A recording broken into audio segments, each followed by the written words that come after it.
I'm Caitlin Moore. I'm the Financial Literacy Manager at Union Bank and Trust, and today we are going to be talking about Banking 101.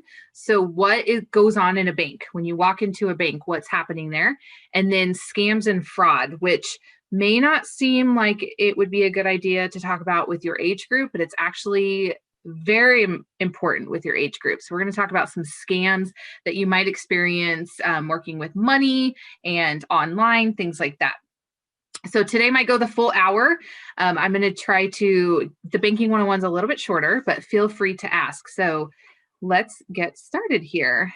My screens are a little bit different today because I'm in the middle of moving, and so I don't have everything available. So let's see how we can get through this. Can you see my regular screen, Maura?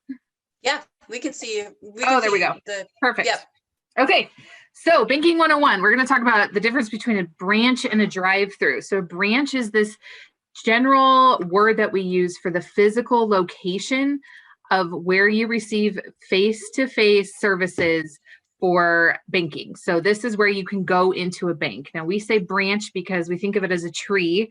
So UBT is the trunk, but we have a lot of different locations that spread out. So we'll think of that as a branch.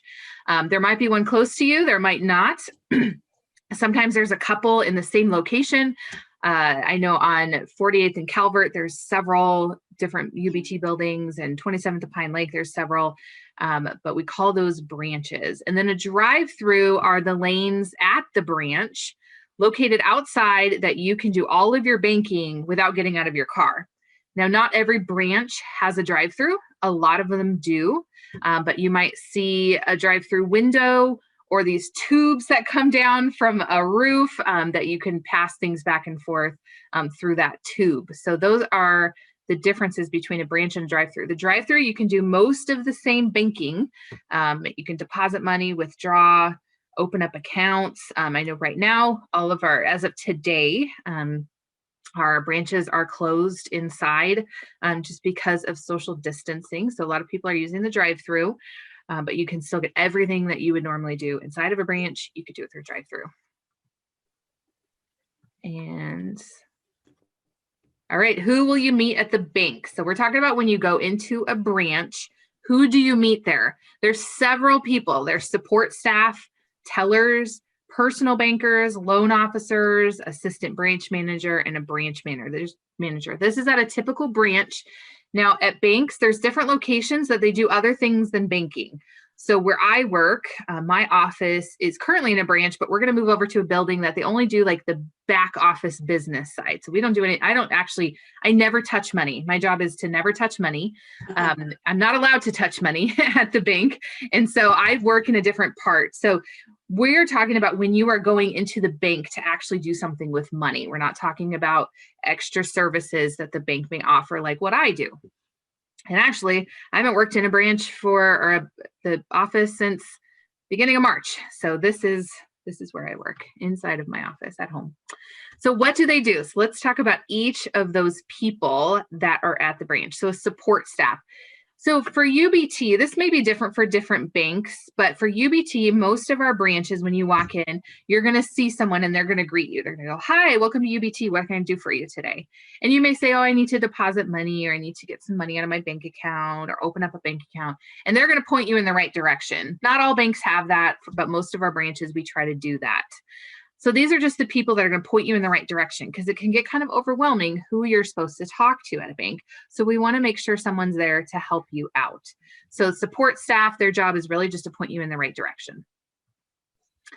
Tellers, these are the people that you're going to interact with the most. And even if you've gone to the bank yourself or with your family, these are probably the people that you are interacting with. And those tellers deal directly with customers like you and for cash handling. So cash handling is a term for any sort of job that touches money.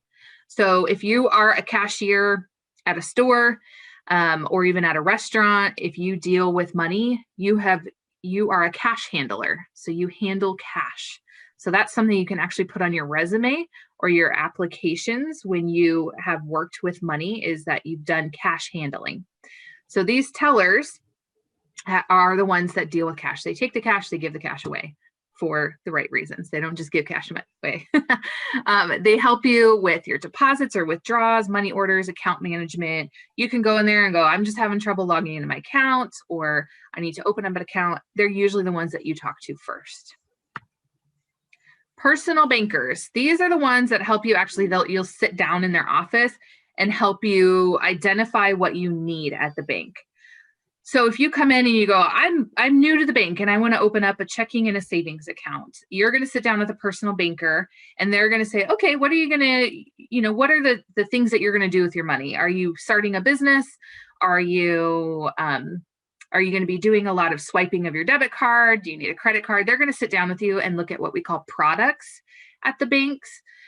What are the things that you need? So if it's just a debit card and a bank account, they'll open that for you. If it's a credit card or a loan, anything like that, the personal bankers are able to help you with that. So they're the ones that kind of get into the nitty gritty, but you may actually not talk to them all the time, because once your account is open, most of the time, typically you're just going to work with a teller unless you have major questions or need more services at the bank. So that would be like loans or a mortgage or something like that. A loan officer is actually the one that's going to do paperwork with you to get a home loan or a car loan or personal loan, things like that. So anytime you need a loan, the loan officer is going to help you with that. Different banks call them different things. Most of the time, a general term is called loan officer. So their job is in their name, luckily. So it's easy to identify what they do. Assistant branch manager. So I'm going to skip over to branch manager. Every branch has a manager. They're the ones that run the show. They make sure everybody's there, everybody's doing their job. They actually have the experience to do everything at the bank, but they typically just make sure that everybody's doing what they need to do. And if there's any problems, they're there to help, or they're there to jump in when, say, somebody calls in sick and they need the coverage. So they're kind of there to help with overall performance of that branch. So every branch has a branch manager. So the head honcho that's really running the show there. And then they do have assistants. So these are ones that maybe do a lot more of the hands-on work with the employees, while the branch managers are maybe in meetings or off-site, things like that. So the assistant branch managers do almost everything that a branch manager does, maybe even a little bit more of the hands-on than a branch manager. Typically, you're not going to be working with a branch manager or an assistant manager unless there's a major problem. They put out fires. That's what we like to say. So when there's issues, they're there to help. But for the most part, if you're just in there to open up an account or get money out of your account, typically you're not going to be working with a branch manager or an assistant branch manager. Okay, any questions on who you're going to see? That's typically who you're going to see just at a branch. We do a lot of other things. Most banks do a lot of other things like investment officers, retirement services, college savings, so the marketing. I'm in the marketing department. So, but then on the outreach team, so we do a lot of community-based things, which doesn't make sense when you work at a bank, but we like to give back. So that's my job, is to give back. So there's a lot of other people, but for the branch, does anybody have questions? Okay. Anyone? Feel free to. All right, perfect. Okay, so let's talk about what you can do at the bank. So what is the point of going into a bank? There's several things you can do. This list is not limited to all of them. So we can open up bank accounts, easy peasy, checking, savings, things like that. We can deposit, which means put money in, or withdraw, so take money out. You can go in there and go, I have a $10 bill and I need $10 worth of quarters, and they're going to trade you. You can go in there with $100 bills and go, I need 100 ones. So you can actually go in there and just exchange money if you need to. You can apply for a loan. You can apply for a credit card. You can use a safe deposit box, and we will go through what that is. There's financial services like financial planning. So they probably won't be at the branch. They'll probably be at an office. And then business banking. So if you are opening up a business, you can get business accounts there, which is a totally separate thing. There's a lot of security at the bank. Probably one of the most secure places you're going to go into on any given day. So we want to protect your money when it's there. There's a lot of money at a bank at any given time. And so we want to make sure that people are safe there because money is what people want. So we have secured doors at our bank, which means you can't even get into the doors unless you swipe your card or you get chimed in. So you'll press like the doorbell and they'll let you in. We have cameras everywhere at the bank, inside and out. There's no cameras in the bathroom typically, but we know who's going into the bathroom and who's coming out. So there are cameras everywhere, even in the offices that aren't the branch, there are cameras everywhere because we want to make sure that, go ahead.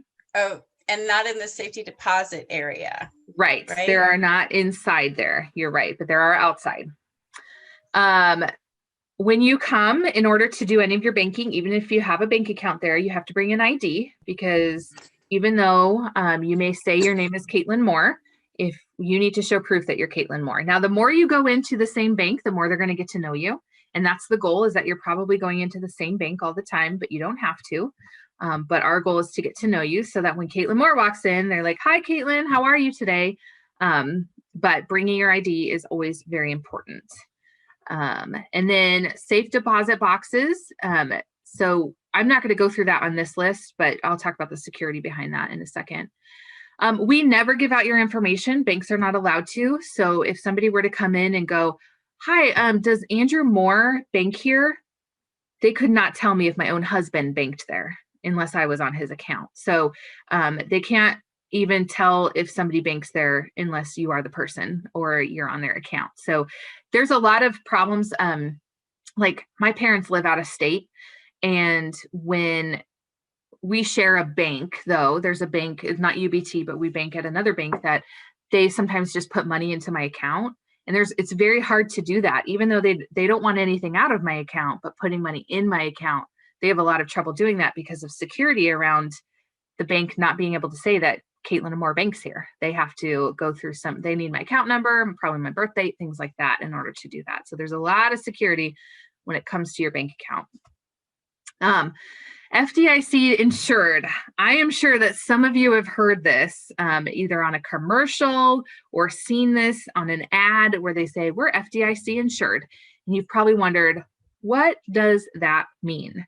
Well, what it is it's kind of an insurance policy for your money. So if you open up an account and there's some sort of fraud on your account, everybody is insured up to $250,000, which means if somebody steals $250,000 from your account because you're super rich and you have that much money in there, the bank will put that back in your account. Actually, the government will put it back in your account. It's insured.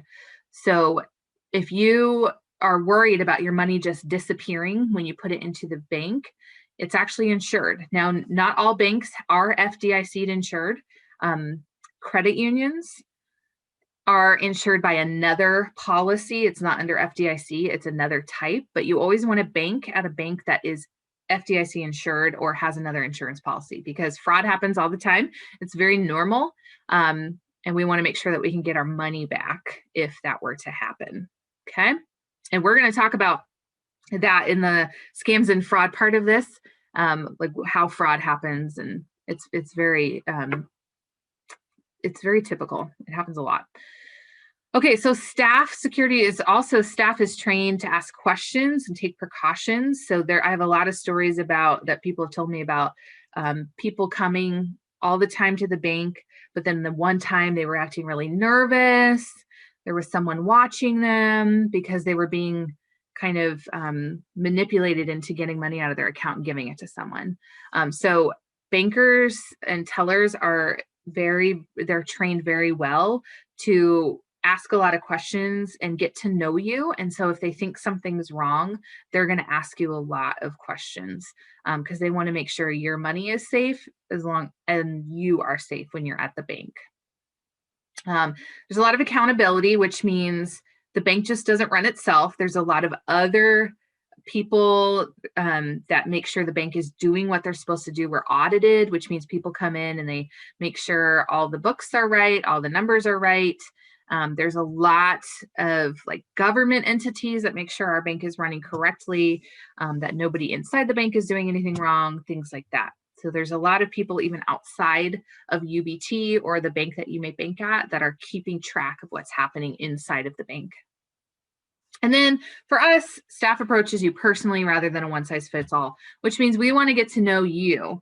So if you bank with UBT, we want to get to know you, especially if you're coming into the same branch all the time. You're going to see the same people all the time, and they're going to get to know you. You can bring your pet in, especially if you go through the drive-through. We've got some dog treats right there. So we want to get to know you and what you do and your interests, things like that. So it's after a while, the longer you bank with a bank, hopefully they're getting to know you. I know we do that at UBT because our tellers and bankers don't move around to different branches all the time. They're usually there, so you're going to see the same person all the time. Okay, any questions on services? Okay, so a safe deposit box. So in every bank, there's what we call a vault. And a vault is a secured, basically metal room that all the money is stored in. So at the end of the day, the tellers put all the money into this vault and they lock this. It's like what you see in movies. It's got the big wheel that you got to turn to open it. It's coded. It's very secure. It's also fireproof. So they put the money in there so that if there's a fire at the bank, the money's not going to burn up. So there's tens of thousands of dollars, possibly hundreds of thousands of dollars at a bank at any given time. So we don't want that to burn up if there's a fire. So we put it in the vault, but also in the vault. So you have this little room. It's probably as big as my office now, which you can't see. But along the walls are usually what we call safe deposit boxes. And they're little boxes that go into this wall that are also fireproof that you can rent. And you can put things into that box. And there's some valuables that we would suggest putting into a safe deposit box. And the reason why it's in the vault is because you could put things in there that you don't want to lose. And if there's a fire, you wouldn't lose it in the fire. But it's also very secure because there's 2 keys that open up the box. And one of those keys you will take home, and one of the keys the branch will have. And the only way to open this box is if you have both keys. So if somebody got a hold of your key at home, we're going to do a lot of questioning of them when they come in and go, I want in my safety deposit box. You're going to have to know some information, you're going to have to show ID. But also if they don't know what bank to go to get to your safe deposit box, they're not going to be able to get that second key. So it's very secure. So there's a couple of things that we would suggest putting into a safe deposit box that people do. Where is it here? So documents, this is what people usually put in there because we don't want like a fire to lose them, or like in the Midwest, a tornado to take them in really bad weather. So documents such as wills or trusts, or if you have a passport or your social security card, things like that. So things that you don't necessarily need every day. And it's only on a special occasion that you might need it, but you don't want to lose it. Some people put jewelry into their box. So maybe they have some really expensive jewelry that they're not wearing all the time. So they'll put it into their safe deposit box and keep it there until they need it. Personal items that you don't want to lose or trade. And we're not talking big. These boxes they come in 3 different sizes, and they're longer, but they're smaller. So they're not, we're not talking about a storage room. We're talking about a little box that slides into the wall.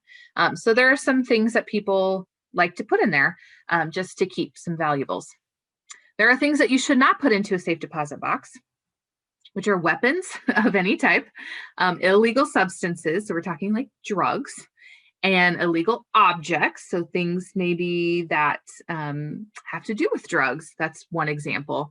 And then cash or currency meaning another form of money, so maybe money from another country. We don't suggest putting that into a safe deposit box. We actually suggest putting that into the bank rather than your safe deposit box. So those are things you shouldn't put in there. Now, when you come to get into your safe deposit box, say you need to get a piece of jewelry out of there. What we're going to do is you've got your key, the bank's got their key. We're going to go down there, we're going to unlock it. And then the banker is going to actually leave the room. They're not going to be in there with you, unless you ask them to, but they're not allowed to be in there with you. And there's no cameras in there either. So sometimes people hide things in their safe deposit box that they shouldn't. We just strongly suggest that you don't. There's liability with that, meaning if something were to happen to it, then it's not a good place to keep your stuff. But Yeah, so you get into your safe deposit box and you do whatever you need to do, and then you lock it up, and we'll come back in and we'll lock it up from our side, and then we leave, and that's it. So where I used to work, in the office that I used to work in, the safe deposit box, it was strange. It was down in the basement, and every time we'd go get lunch, it was right by the lunchroom, you'd pass this box, and it was this big metal box. It was kind of like out of the movies, and people would just go down there with the banker, and they'd unlock it, and the banker would just stand outside and wait, and then they would close up their box and leave. So it was just a really quick thing to do. Some people come a lot, some people put things in there and they don't come back for years, but it's up to them. So you kind of pay rent on this box. They, anywhere from, I think, a couple dollars to $50. I'm not sure, depending on the size. But yeah, that's another service that we have at the bank, just so you can keep your items secure, and it's fireproof. So, and fun thing about the vault, if there's ever a tornado, we are told to go into the vault and close it. So it's actually a really safe place for employees to go if there's really bad weather. So kind of interesting there. Any questions about safe deposit boxes or anything we've talked about at the bank? Look at the time here. Okay, we're going to, oh, Mara, you're on. Yeah, I was going to tell you guys all a story. So just real fast about safety deposit boxes. I worked at a big bank in Boston in 1987. October of 1987 is historically called Black Monday. It's a big, huge stock market crash. Stock market crashed over 500 points in seconds. Biggest drop in history. Yeah. And back to the FDIC, banks are insured. It's changed over the years. So the insurance is higher now than it was back in 1987. But what happened was we had lines out the door of people trying to come into the bank to take all their cash out and put it into their safety deposit box. So much so that we had to have guards at the doors letting them know that if they took their money out and put it into the safety deposit box, we might not be able to ensure that their money would be safe. It was almost safer to leave it. It was safer to just have it, yeah, imaginary money in the bank rather than actual dollars, physical cash in their safety deposit box. But it was crazy. It was by far one of the busiest days I can ever. And I was a personal banker. Oh my God. So I remember leaving that work that day thinking it couldn't get worse, and it did get worse. Oh, I'm sure. But I'm sure. Anyway, that was crazy. My safety deposit box story. Yeah. Yeah. Because once it's in there, it loses the insurance. It's on you. You're paying for the service. So whatever is in there. Well, is right. And if the bank closes its doors, you don't have access to your money because it's now somewhere else. So anyway, that's a good story. Crazy. Yeah. Yeah. Thanks for sharing. That's really interesting. Yeah. Okay. Well, let's move on to fraud and scams. So those are just interchangeable words about what you could experience. And this happens all the time. There's targeted people that tend to be, when we talk about fraud, there's, how do I put this? There's different people when they're trying to scam you. They aim for different age groups, minorities, different neighborhoods, things like that. And we'll kind of talk about this, but the ones that I'm going to talk about are very relevant to your age group, simply because it's a lot online. It's a lot of things that you might not think about, which I want you to start thinking about. You all are of the age that you've never been without social media. And so it is just a part of your life. And I know you've heard everybody say, when I was your age, I didn't have that. I didn't have Facebook. I didn't have Instagram or Snapchat. And it's true. I am that age where I did not have that when I was younger. It came when I was a teenager, but it was still very new. But you all are in this age where everything is done online, even sharing of money. So money could be done online. I use Venmo all the time, which means I rarely have cash in my hand because I'm just paying people. They're paying me for things, and I use my Venmo account to pay other people. So I never see the cash, and that's what you all are experiencing. But there's a lot of fraud that happens when you never see the money, when it's all just this imaginary money online. And that's really what we want to focus on, what is targeted and how it works, so that you may be a little bit more aware.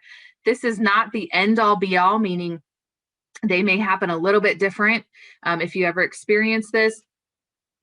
But one of the things I want you to walk away with is, if you ever have a red flag about anything, ask somebody, call your bank, ask a trusted friend or adult.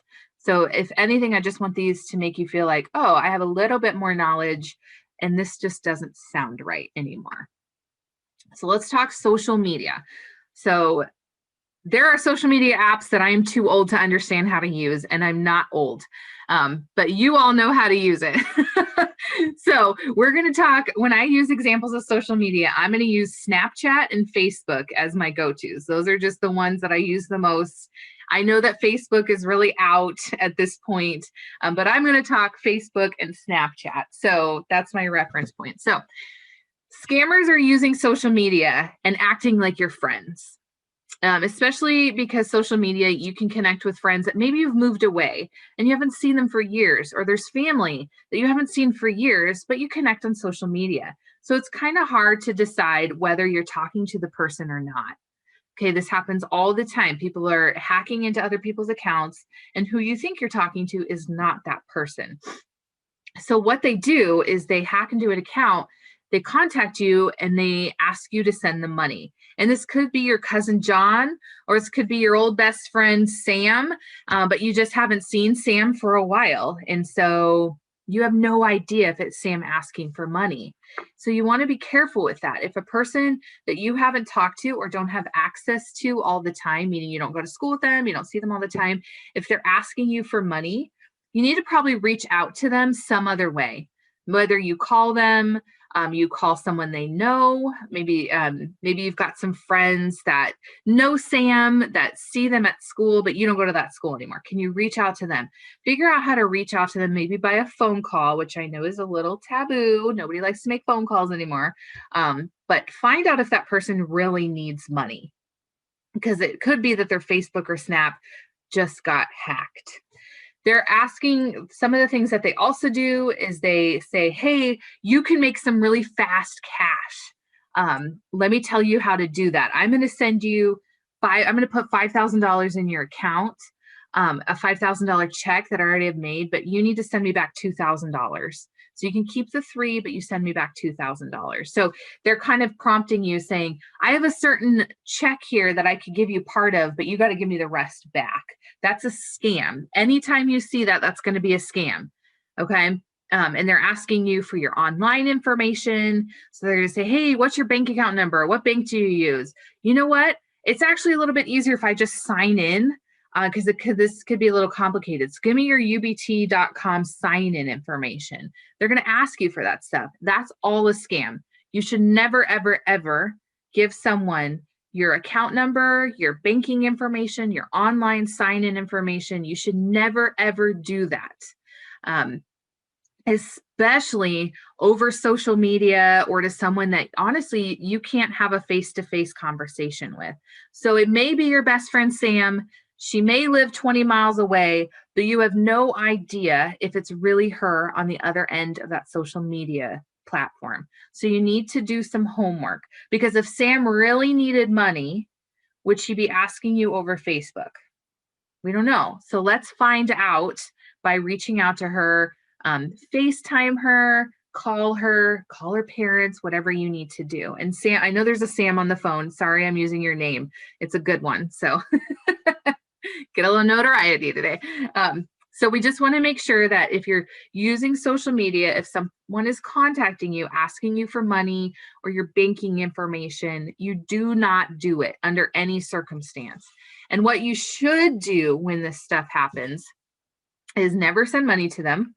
I know that it's very easy to say, okay, let me Venmo you, let me PayPal you. I know there's other cash apps out there. Those are the two that I know of that are pretty popular. I know it would be very easy to just send money, but I'm telling you now, it needs to be a red flag. Something should go on in your brain that says, I should probably not be doing this right now. Let me dig a little bit more for some information. So even if you do recognize them, call or contact them to make sure that it's really them. Because again, people aren't going to ask you for money over Facebook. If they really needed it, they need to call you. They need to ask you in person. And you need to ask yourself, should I even be giving this person money in the first place? Especially at your age, these people should have other supports that they're asking for money, not you. In some cases, your friends and family may have had their social media profiles hacked. And if that's the case, you should probably contact Sam and let her know that her Facebook has been hacked because that hacker is using her face to reach out to all of her friends to ask for money. So she needs to go online and she needs to change her password, change her security settings, things like that. So it would be really good for you to reach out to Sam and say, hey, I was contacted by you asking for money. If it wasn't you, you need to safeguard your social media accounts. And if that ever happens to you, if you get hacked, I would suggest changing the passwords and security settings on all of your social media because they're all connected now. Facebook owns so many of these social media platforms that once your Facebook information is found, you can get on Instagram, you can get on these other ones too. So kind of change your password on everything. And then if you are scammed, so if you're asked for anything, if you give out anything before you realize, oh my gosh, this was a scam, there are things you can do, okay?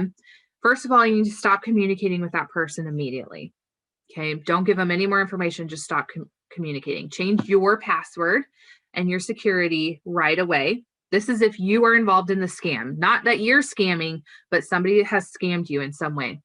Alert the person that's being scammed. So Sam, you're going to want to alert Sam, say, hey, your Facebook got hacked. If you did pay that person, like Sam, any money, whether it's through gift cards, and we'll talk about this later, gift cards or any sort of cash app that you've paid, you can try to cancel it. So you'd call the company that you got, like Venmo. You'd call Venmo and let them know. They can hopefully stop the payment depending how fast you did it. Or if for gift cards, like we're going to talk about this, some people want payment in Walmart, Target gift cards. You can call the company and let them know, and they can stop the gift card from being processed. If you gave out any information to the scammer, so your bank account number or your online information, you need to call your bank as fast as you can and as soon as you can, because we can really put a lot of securities on your bank account to make sure that no money is taken out. Now, if there was money taken out, remember, you're insured, so we can put it back and we'll try to track down the scammer and we'll do all that security tracking ourselves, and we get certain like police involved, things like that. So call your bank because we'll also change your information. Sometimes they'll even close your account and open you up a new one just to make sure that you have a new bank account number, and the old one is never used again. So it's going to be very important that you call your bank. And later on, when you start building your credit, when you're scammed, your credit may be jeopardized. And so you can actually call credit bureaus. So there's 3 main credit bureaus. Those are the big companies that keep track of your credit, and you can get your credit freezed. Now, what this means is that no one can take out a loan, a credit card, a bank account, anything under your name while it's freezed. And this prevents any more fraud from hitting your personal information. And then sometimes fraud can happen because you opened up your bank account like online and you noticed there was money coming in and out of your account that you didn't even know about. And so if that happens, call your bank because we can track where that came from, where it's going. And then if you go to an FDIC insured bank, then you're going to get all your money back. But we want to make sure that nobody's using your account to move money around. Any questions on social media ones? Like I said, that's not the only way it's happening, okay? But the biggest thing I want you to take away is that people are hacking into other people's social medias and you think you're talking to the person that you know. And so if this person is asking you for money, you need to go another route to contact them to make sure that that's really what they need. Never, ever give your information out online. Never give it to someone that you can't have face-to-face contact with. that you cannot look into their eyes and trust them. So never, ever do that. And this goes for any age, not just as a teenager, any age. You should never do that. Never pay someone without confirming, face to face or over the phone, that they need the money that you're going to send them. And this goes for even buying things online. I know Facebook Marketplace is a very popular way to buy and sell, and a lot of people do Venmo. I do that when I sell things. And so you want to make sure that you can trust that person. So there's ways, even with Venmo, that you can share your information without giving them your account number. And so you want to make sure you're doing all that safely. So any questions about social media? Okay, we're going to move on to MoneyMeal. MoneyMeal is an old term that I find funny, and I decided to use it because it just seems silly and I don't really know how to explain it very well. But I know what type of scam it is. So a MoneyMeal scam is when scammers are recruiting people to move stolen money. So stolen money would be like, maybe they sold a bunch of drugs and they have this money, or they stole it from someone. So it's considered dirty money. That's what we would call dirty money. And you'll probably hear that in movies and things like that. Dirty money means we can't look at where we got this money and say that it was a good thing. It was not a good thing. And so what MoneyMeals are doing is they are trying to recruit people that, like innocent people like you and I, that aren't into that type of thing. And they're going to use our bank account to make the money clean. Because if it's in Caitlin Moore's account, I'm not doing anything illegal. So now it's clean money. And then they could take it out of my account, or I can, and no one would suspect anything. It's a weird way of how they do it. But what they do is they recruit people to move this dirty money. So how they do this, very interesting stuff, because I want you to start looking around when you're out driving, because you're going to start seeing these scams. They will often put out signs on the side of the road, and they're the makeshift signs that just stick into the ground. So they're, and they say, work from home, make thousands a week. And then there's a phone number. That's a scam.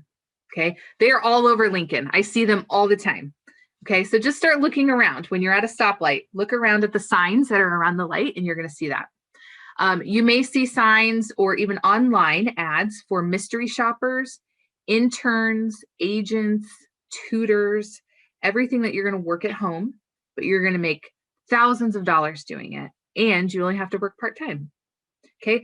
There aren't very many real jobs that offer you to work at home, work part-time, and make thousands and thousands of dollars a week.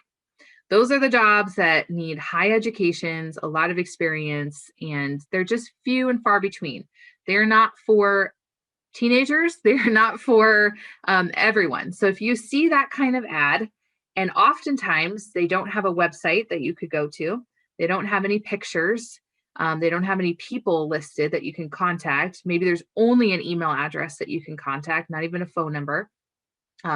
Those are likely MoneyMeal scams. They are not real jobs. So don't buy into this fact that you could do very little work for a lot of money. That's just not how it really works. I mean, maybe down the line, you'll be lucky enough to find one of those jobs that's real, but very unlikely. And if you do, let me know, because I'd like to work there too. So it's very, very rare. So a lot of times you'll see these signs on the side of the road. These ones in particular, like mystery shopper, interns, tutors, those are often done online. So like Craigslist is one of those. I don't even know if many of you know what that is, but Craigslist often has ads, and other job sites may have these ads, but they're not real. So let those be red flags. You may receive an email randomly offering this kind of job, and that is junk mail. Don't even open it. Never click a link that is attached to it. Don't call a phone number. Don't even email them back. Just delete it. They usually put it in the subject line of your email. Work at home, make $10,000 a week. Something really unrealistic. And if you ever had a question about it, if you're like, oh, that kind of looks good, ask your parents, ask an adult, ask a teacher, ask a mentor. They will likely tell you that it's a fraud. So don't open it. So it's okay to be curious. It's okay to go, is this legitimate? Because that sounds like a really good deal. But but you need to ask around to people that you trust. But it's likely a scam. Okay. What they do if you do get hired at one of these jobs is they're going to tell you things like, the company is outside of the US, all of your work is done online, and you'll get great pay for little work. So there's this idea that this company doesn't exist here in the US, but we're recruiting you to do so. And that's a lot of how MoneyMeal scams happen, is they're actually bringing money from overseas to the US to make it clean, and then you're going to send it back to them. But you're innocent and you don't have any illegal things going on in the background, so it's clean money at this point. And there's a lot more to this, but this is like the big idea of how this works. But when you get hired at one of these jobs, they're going to ask for your bank account number and or your sign-on information. They're going to go, it's really complicated to get your pay worked out, so why don't you just give me your sign-on information and I'll just do it for you. So they're going to act really personal. They're going to tell you that you need to pay a fee to actually receive a job, and that is not realistic. Any real job, you will never have to pay to work there, ever. You may have to purchase something like a uniform or your own tools, but you will not have to pay to work at a job. And so if you get that far down your interview or your job and they're saying, well, you're going to have to pay us $500 to work here, you need to walk away. It's not real. It's fake. That's not how companies work. And they even may ask you, to get you started, we're going to deposit this check into your account, but give us the money back. It's just a tester. It's a test run for your account. So we're going to put $5,000 in there. You send us $5,000 back. By the time their check clears, meaning it's gone through all the banking process and it's available in your account, you've already sent that money back to them. So some banks make money available for you to use before the check is cleared. And by the time that check has cleared, you've already sent that money back, which it ends up being your own money, because that money is not going to clear from their check and it's not going to exist. So it's a way that they get money in and out of your account, but then you end up using your own money, which is really dangerous, especially if you don't have the money. Then you've overdrawn and you're paying fees, and it's a mess. They might actually also ask you to do a wire transfer, which is another form of banking. It's basically moving money from another bank to your bank, and they just do a wire transfer. They do it all electronically. There's departments that work through that. So the bank overseas may be putting money into your account. It just makes it harder to track. But like at UBT, I have a really good friend that works in that department, and they can very much track it. It's very hard to get wires in and out. Or they might ask you to purchase gift cards. So they're going to say, okay, I'm going to put $5,000 in your bank, and then I want you to go to Walmart, and I want you to buy $5,000 in gift cards and then send them to me. This is something that happens all the time, the gift cards. And we're going to talk a little bit more about the scams and why they use gift cards. It's because once you've spent the cash on gift cards, it's very hard to track it because gift cards aren't attached to bank accounts. And so you're ending up sending them money through a gift card, which is silly because you can't buy everything with the gift card. So it's really silly that they use gift cards, but they might ask you to do that. So that should be a red flag. Anytime somebody says, I'm going to send you money, or I want you to send me money on a gift card, it's fraud. It's not real. It's really, really not real. Unless it's like your family member saying, hey, I want a gift card for Christmas. That's totally different than saying, I want you to send me $500 on a Walmart gift card, and you don't know who the person is. So how to avoid losing money to money mules, because it's pretty easy to fall into this idea, especially to get paid a lot, to work at home and work very little. So it's easy and a lot of people fall into it. But one way to avoid that is don't accept a job that asks you to ever transfer money. Your job should never be to transfer money from your account to another. If your personal account is involved in this job, it's not a real job. The way to transfer money is to use your bank. And so banks do that. Banks are allowed to transfer money from their bank to another bank. So let the bank do that. You should never be a middleman for that. Never send money to collect on a prize or lottery. There's emails that go around, even text messages that say, you just won this prize, but to secure your prize, send us $50. Never do that. If you ever win anything, you shouldn't have to pay for it. that defeats the point of winning. So never pay someone to receive a prize or a lottery. That's not how they work. So even the Nebraska lottery, they're not going to make you pay in order to get your winnings. So legitimate places will never make you pay. Don't ever release your online or mobile banking credentials, meaning your sign-on name and password. And if you've already transferred money or released or given your account number, you need to call your bank immediately and stop those funds from being transferred. Sometimes it takes a day or two, so there's time to do that. We can stop the payment. If you are involved in a MoneyMeal scam, there's a government website to report it at. It's really important that you report these things because they could be going on nationally. And so we have a department within the government that tracks all this and tries to arrest these people, essentially. If you've released any of your information, call your bank, and then you need to contact credit bureaus to freeze your information. So y'all are a little bit too young for that piece, but one day you won't be. And so there is an added step. If you call your bank first, if you ever deal with any of these fraud, they're going to tell you the steps to take. So it's really important to remember that if you only make one call, make it to your bank, and they'll walk you through the process. And they're going to help you out with that because that's what they do. That's their expertise, is to help you get your money back and report these people. So that's a MoneyMeal scam. Any questions? Getting out of breath here. Okay, so let's talk about phishing scams. I think we have two more. Phishing scams. So in 2019, the FBI Internet Crime Complaint Center reported that in the US, we lost $30 million to phishing scams in 1 year. It's a lot of money. And the way they do that is through email, text messages, and phone calls. So I don't know if you've ever received a text message from a random 6-digit number. Usually it's like 2 numbers with a dash and then a couple more. And they say something like, your payment wasn't processed, click here. Or you won, click here. And you get this weird website. It's not a www. blank. It's weird letters. Maybe it looks like a YouTube, but there's a slash in the middle. Just weird letters. That's called a phishing scam. They're trying to get you to click on this scammed site, and it actually takes your information off your phone.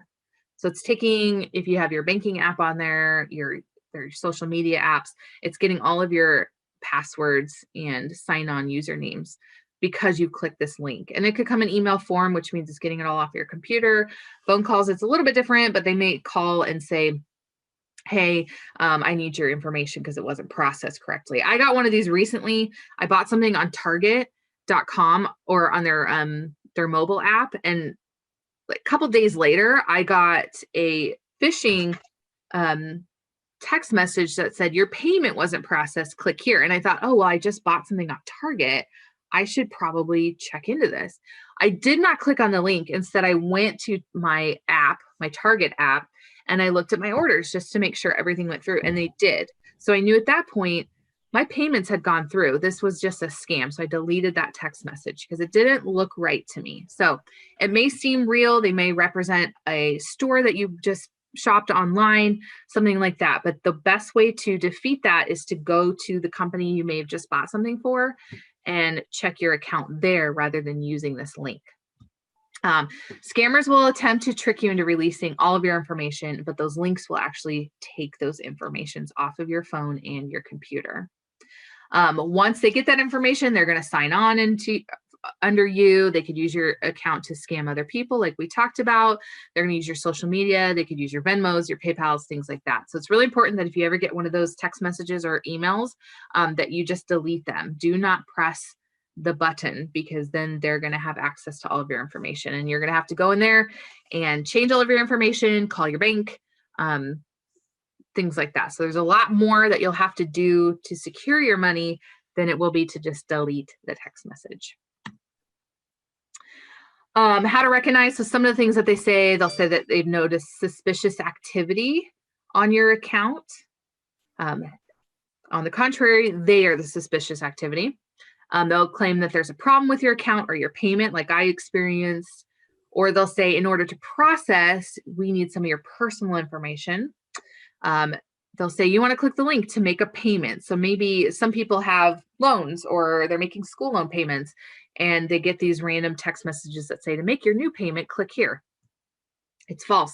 They'll offer you free merchandise. Click here for your free car.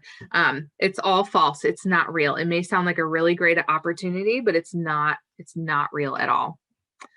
There are some websites I've used to talk about that too. So any questions about phishing scams? These are those weird emails or text messages that promise great things that have a weird website on them or phone number that you do not want to click. Okay, we're going to move on to dating, online dating scams. Woo. Okay, hopefully y'all are too young to be involved in this, but for the future, online dating, it's a very normal thing. When I was your age, I feel very old when I say that, but when I was your age, this was a very new thing, but it's come a long way and there's a lot more websites out there. And so online dating is a very normal thing in our society now. But it can also bring on a lot of scamming because we may not have face-to-face contact with this love interest for a long time. And so it can be used as a scam very easily. So has a love interest asked you for money online? So we're going to use just a quick example of guy meets girl online and they're chatting, but they live a state away. They do not see each other, but they make plans. They're gonna see each other one day. But they're falling in love. They talk all the time, things like that. But then all of a sudden, he asks her for money. They're going to use fake profiles to do this. So scammers typically go into the online dating world using another face. I know there's a TV show out. I think it was on MTV at one point. I don't know if it's still out anymore, where they like track down online dating scams, or people who act like they're someone else. Forget what it's called. But scammers will hide behind a fake profile picture. So scammers typically won't FaceTime or do video chatting because the face on their profile is not them. So that should be a big red flag if you're talking to someone for a while and they won't communicate even over Zoom or FaceTime, things like that, because their face is not who they say they are. So that's kind of step one of the scam. They might try to say that they've fallen in love really quickly. That's a form of the scam. They're trying to build your trust this way. So, oh my gosh, I just love you. I know it's only been 2 weeks, but I adore you. Oftentimes they claim to be overseas or in the military. This happens a lot. So they're in the military overseas. So they can't come see you because they're gone. They're not gonna be able to meet you for a couple of years, but oh man, they are so in love with you. Catfish, Tegan, thank you. That's the show. Catfish. It's on YouTube now, where they track down the partner or the dating partner of somebody that ended up being a lie. It's really interesting. They don't talk about this kind of fraud though on there. I don't know if that's ever happened. They may, but the ones that I've seen, they haven't. So they may suddenly, because they're in love with you, but they're in the military and they're overseas, they may ask you for money, or they might seduce you off the dating app. So a lot of those dating sites, you only can communicate through their site, but these scammers are going to try to pull you outside of that and go, let's just chat over, I don't know, Facebook Messenger, something like that, because then they're not tracked. So the dating sites can track where these people are. So if you get off of that, then there's no more tracking involved. And all of this is happening really quick. Hey, I love you. I'm overseas. I cannot come see you. Let's chat another way. Let's stop using the dating site. And then all of a sudden they're going to need money for an emergency, especially if they're in the military. You know, I can't come home unless I have money, or I'm in this other country and I need services. I need help. Sometimes they claim to be doctors overseas, but they can't do what they're doing because they don't have any more money or something like that. So they're going to just claim this emergency and it's going to be real quick. And they might say that I can come visit you, but I have this emergency and I need money. So they're going to ask for money. So it's all just a like domino effect. One thing happens, the next thing, but it's so new and it's so lovely and it's so exciting. A lot of people fall into this. And one thing that you should do when this happens is really slow down, take a step back and talk to someone you trust. If you're online dating anyway, you need to have some other supports with you on this journey to make sure that everything is staying safe for you and that you're not getting involved too quickly. There needs to be some accountability with other people. So talk to someone you trust. If you were to come to me and go, I've met this guy online, and this guy or gal, and we've just fallen in love really quick. They're overseas and they're needing money. I am not emotionally tied to this situation. So I'm going to say to you, they're scamming you. This is not real. So you need to talk to people that you trust. Keep them in the loop. Never transfer money to anybody online. We've talked about this with social media too. Wire them money, sending them gift cards. A lot of time they're going to ask for gift cards. Contact your bank ASAP if you have sent them any money, or contact the place that you sent them a gift card from. So if it's Walmart, contact Walmart. And then report the experience to the online dating site that you were actually on. Even if they've pulled you off of it, the scammer, report it to the dating site, because they can take down that profile. Because if it's not that person, it needs to be taken down. And then again, we need to report this to that same government website. Okay. Oh, I took out one of them. So I want to talk really quick about gift cards, and then we're going to end here. The gift card thing is like really touchy. They may ask for bank gift cards, store gift cards. There's other scams out there that have to deal with Social Security, so more later on in life, where their currency is gift cards. And for people that are real and not a scammer, we don't get paid normally in gift cards. I'm not going to work for them to pay me on a gift card. That's not how this works. So when you're asked to send money through a gift card, that really needs to be a red flag, because overseas, especially, they don't have the stores that we have. They may have Walmart, but they're asking for gift cards in ways that they can't use it overseas, because currency and money is so different overseas. So it needs to be a red flag. But also, if you ever do give a gift card, just in general, even as a gift, or you're suspicious, keep that little receipt that you get with it, with the numbers, because then you can stop the payment and get your money back. But once money goes on a gift card, after a couple of days, it's almost impossible to get your money back, because that money can be spent so fast and it didn't go through a bank. It's just on this card and that's it. So keep those gift cards. So, all right. Any questions on any of this? Anyone?